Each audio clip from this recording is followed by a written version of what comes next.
Welcome, everyone. Thank you so much for joining us again for this live broadcast on the HR Source YouTube channel. We are so grateful to have none other than William, otherwise known as Bill Shackelford, back with us for part 2 of our live chat. And for those of you who missed the first live chat, let me remind you of who this expert is. Mr. Shackelford's expertise includes designing, developing, and implementing diversity management programs. He has been providing strategic diversity recruiting consulting, facilitating diversity-related training, and conducting work environment assessment studies, otherwise known as cultural audits. This man knows his stuff when it comes to diversity and inclusion, and we're just so grateful to have access to Bill's expertise as he's going to spend the next 10 or 15 minutes or so just chatting with us about diversity issues that are on our mind. If you don't know, Mr. Shackelford earned a BS degree in physics and went on to earn a master's degree in nuclear science from Georgia Institute of Technology. So he's a smart guy, to say the least. Bill is a dad, he's a granddad, and he resides in Atlanta. And we're just so pleased to have you back with us, Bill. Welcome back to the show. Thank you very much. And I've got my granddad cup here with me today. I love it. I'm sure they are very proud of their celebrity granddad. In any case, my name is Danny Thomas. I'm pleased to be hosting you again. And if you don't mind, let's get right into some burning questions that our HR practitioners may have. So first, I know that we're leading up to an amazing workshop seminar coming up at the end of April. And so I know that listeners and participants in today's live chat have a couple of questions on their minds. And so we just want to jump in. And first, I want to ask you, as an expert in the field, Bill, what are more of the innovative approaches to diversity and inclusion that you're seeing now, especially among organizations who are currently recognized as leaders in the arena?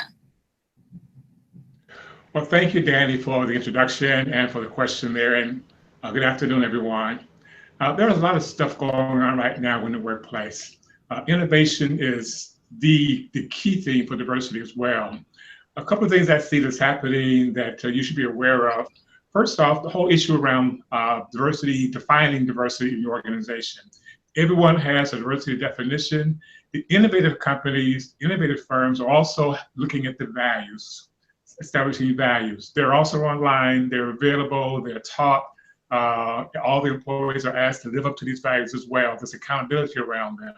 So moving beyond the definition to the values is that first step I think you'll need to make to get to innovation. The second one is being holistic in your approach to diversity and inclusion. By holistic, diversity, inclusion, equity oftentimes have their own space in organizations. Bringing it under one umbrella so that everyone is talking about and thinking about the same thing as being part of the diversity conversation, that's important. Being holistic allows you to leverage resources, allows you to build upon one or the other with what you're doing there, and gives you more bang for your bucks. The third thing they're doing is engaging the entire organization. Everyone talks about diversity being a bottom line business issue, but figuring out how to do that becomes a real stretch. What the innovative firms are doing, companies are doing, they're doing something like asking everyone to be engaged in the diversity discussion. If it's a college university, the professors are teaching diversity concepts in the classroom. They're integrating diversity into the curriculum. If it's a corporation, government agency, they're asking their managers when they meet with their employees on their weekly meetings or monthly meetings to do something with diversity. It might be a diversity office that develops a tool, gives you a list of things to talk about to the concepts and train you how to hold that dialogue, that conversation, but ask you for 5 minutes, 10 minutes in those meetings to really talk about diversity every day, every week, every month when you get together. But getting everyone engaged is a part of the strategy. And the last thing I mentioned is creativity. And we'll mention that probably several times today, but be very creative in terms of how you think about launching a diversity initiative. We're living at a time when we have 4 generations, in some places 5 generations in the workplace. I'm very good at designing training for baby boomers. I'm a baby boomer, easy. I'm not as good as designing training for other groups. So getting others involved and engaged in the design process, making sure your training speaks to and respects the learning styles of all the generations in your workplace is extremely important. So that creativity piece, I think, is one that we overlook oftentimes. We look at training from our own personal, cultural setting. Stepping out of our box is important to really make it the innovative kind of approach to training. Definitely. And on that note, I hear sometimes organizations using fostering communication and fostering dialogue almost interchangeably when it comes to diversity training issues. Are they in fact the same, Bill, or are these terms nuanced in some way? They're not the same. They're not the same at all. Communication, when it comes to diversity and diversity training, it really speaks to the skills around communication. Things like clear communication, straight talk, respectful communication, even get into body language and silent language and different communication styles. All that's the stuff you'll see and hear when you talk about communication skills training, which is important. It's an important foundation and baseline. Dialogue takes those skills and uses them to build understanding, to build respect across cultures. That's the most important thing right now I see going on in organizations. We're wondering why diversity training has not hit the mark, it's not achieving the goals. I think all the research is saying the same thing. We need to get to the point where we're having honest, respectful dialogue across cultures. It's difficult. It's not easy, but it is an important part of what makes success happen in organizations. There are a few things happening right now in college university, which are often incubators for diversity and inclusion kind of work. They're moving and pushing a thing called intergroup dialogue. It's going from campus to campus right now. It's a process that requires a lot of commitment on part of the organization, so it's not right for everyone. But a step down from that is something as simple as what's called the longest table. The longest table is a concept where you bring people together, eating breakfast, lunch, or dinner at a long table. For diversity work, you have facilitator there, you have a topic to discuss, and you discuss that topic throughout the entire time you're eating your meal there. It's working very, very well. That is also spreading across the country. You can do it in a corporation, in a university, any kind of work environment. That longest table kind of concept, I think, is going to catch on as well. But dialogue is the next big thing. It's not the same as communication. It really is a step above that. Well, I definitely appreciate you breaking those two down. And I love that concept of the longest table. Hopefully we'll see that bleed into the private and public sector and not just in the education sector. And on that note, I'm sure that we have some practitioners, Bill, that are watching who have been recently tasked with the directive, some new diversity and inclusion plans within their workplace.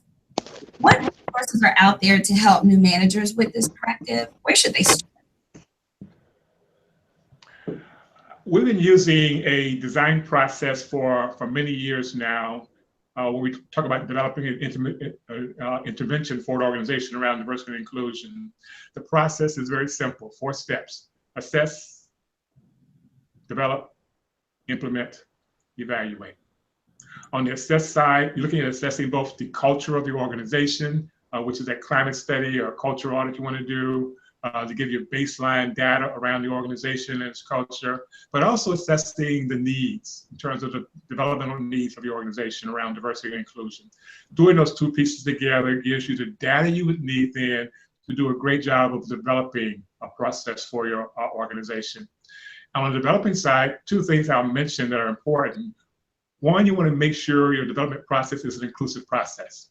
By inclusive, we're talking about a process that will engage the entire organization. As you would like to do, you want to make sure diversity is not just the diversity office job. You want to design the process such that it fully engages people. Thinking about that right up front. How do we design this such that it gets everyone involved and engaged and gives them the tools they need to do that at a very high level? But also you want to do it with a flexible template, which is a term I coined some years back. By flexible template, you want to make sure that the learning objectives you have for the intervention are very clear. they're fixed. There's no changing that. But the way groups in your organization achieve those objectives are flexible. So you give them a template that says, these are the objectives, how you achieve them is your business, but everyone's going to achieve these objectives. It allows them to then be creative in their own units in terms of how they go about achieving diversity and inclusion in their unit. And that's important. On implementation, two pieces here. You want to make sure you're looking organizational wide in terms of implementation. Whatever you do, if it's a new tool, a new technique, you want everyone to know the tool, to understand the tool, to know how to use the tool, and to know when someone else is using that tool in communication and dialogue and conflict management, whatever. So doing it organizational wide is extremely important.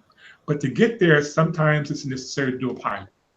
You'll find that one manager, that one group that has an innovative leader, and use that individual to launch the program, test it out, to get the kinks out, and then to launch it throughout the entire organization. The last step is probably the most important step, and that's evaluate. You want to make sure that whatever you do, you have a good system in place for evaluating the impact.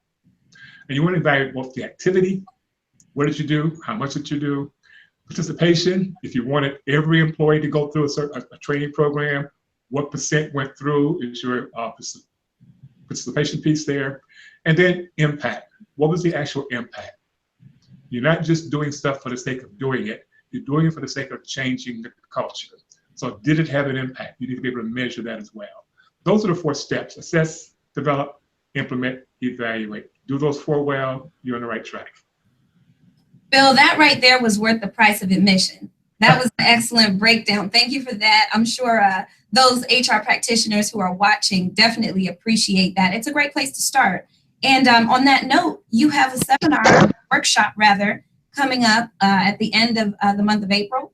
And we are so excited to have you back in the DC area.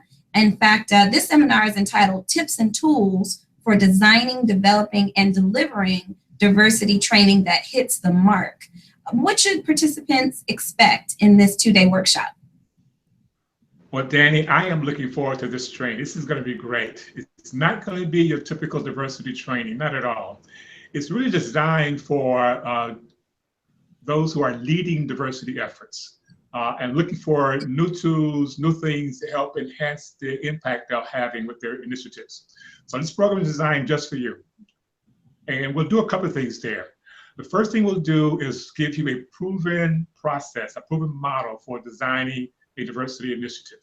It's one we've used for decades. It's worked out extremely well. It's been tested in all kinds of environments. And it gives you a process you can use, a model you can use to understand all the pieces you need to build in to a successful initiative. We're going to use that model to actually evaluate their own personal training initiatives. They're doing something right now. Drop it into the model. Let's see where the gaps are. What are you missing? What else could you do to enhance your current initiative? The second thing we'll do is look at some of the old tools.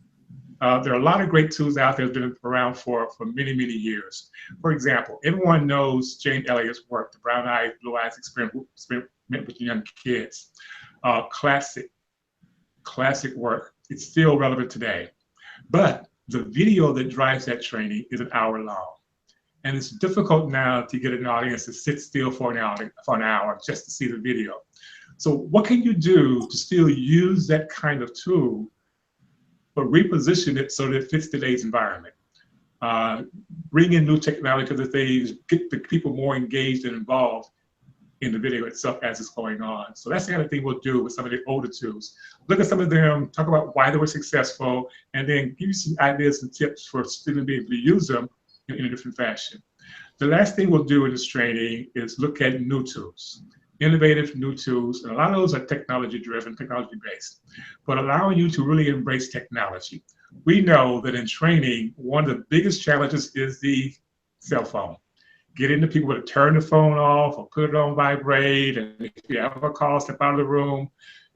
Can we turn it around so we embrace that technology and incorporate the phone into the training, use it as a tool to help drive the training? We're going to talk about that and show you how to do that using some innovative new tools as well. I'm excited about the training. It's going to be a great, great 2 days. Looking forward to it. You definitely should be there. I love it. I love it. So we've got old tools, we've got new tools. This sounds fantastic, especially the technology piece. I'm glad that's going to be a part of the training. So if you are watching now and you are thinking about going ahead and getting your ticket for this 2-day workshop, let me give you a couple of details. This takes place in Washington, D.C. The address is in Northwest on G Street. It's 1331 G Street Northwest, Suite 300, very close to Metro Station. Again, that Metro stop is called Metro Center, and that's walking distance. So very easy to get to. To get your ticket, you want to visit www.thehrsource.com/events, events with an S. Again, that's www.thehrsource.com/events. In fact, we'd love for you to connect with us across all social media platforms. We are on Facebook, we are on Twitter, we are on LinkedIn, and of course, we are here on YouTube. Simply search for The HR Source. Again, if you've come to the end of this live chat and you know that you are going to move forward to join us at the workshop seminar live in DC on the 27th and 28th of April, you have just earned yourself a $100 coupon. You can redeem that coupon by sending an email with your name, phone number, and email and your intent to move forward with the workshop to Shelley at thehrsource.com, and that's SHELLEY at thehrsource.com. Hey, Bill, if participants would like to connect with you personally, how can they do that? I would love to hear from you. I can be reached at Bill, B-I-L-L, at thehrsource.com. Excellent, excellent. Well, that brings us to the end of yet another edition of the HR Source Live. We are so happy that you joined us. Please like and share this video on all social media platforms. We look forward to meeting with you again, and we definitely look forward to seeing you live at the 2-day workshop on April 27th and 28th. Thanks so much, and we're signing off.